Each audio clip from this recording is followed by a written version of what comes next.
যখন তুমি কোনো কিছু চাও আর সেটা হাতের সামনে পেয়ে যাও, সেটা পাওয়ার খুশি তো অনেক হয়। কিন্তু যখন তুমি কোনো কিছু না চাও, তোমার এক্সপেকটেশন তেমন বেশি কিছু থাকে না, কিন্তু তার দ্বিগুণ বা তিনগুণ জিনিস যখন তুমি রিটার্ন পাও, তখন তার আনন্দটা সত্যিই অন্য রকমের হয়। বাই দ্য ওয়ে, আজ ছিল 12 জুন, গুড্ডু ভাইয়ার জন্মদিন। আর হিমাচলে আসার পর এই পরিবারটাকে আমি আমার নিজের পরিবারের মতো করেই পেয়েছি। এখানের যিনি আন্টি, উনিও কখনো বুঝতে দেন না যে আমি বাড়ি থেকে অনেক দূরে আছি। আর সবাই খুব সাপোর্টিভ, খুব ভালো মানুষ।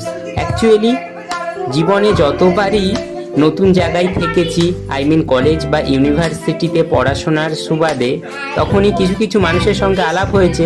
তার মধ্যে এই পরিবারটা সত্যি অন্যরকম। এখানে ওদের কিছু নিজস্ব রিচুয়ালস আছে।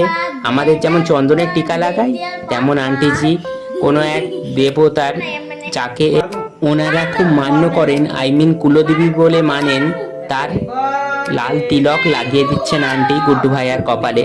আর তারপরে কেক কাটা, আর সব কিছু তো তোমরা জানোই যে এইরকম রিচুয়ালস হয়। দেন এই ব্রেড পকোড়া, কেক, জুস এই সব খাওয়ার পর পেটেতে আর বিশেষ কিছু জায়গা ছিল না অন্য কিছু খাওয়ার মতো।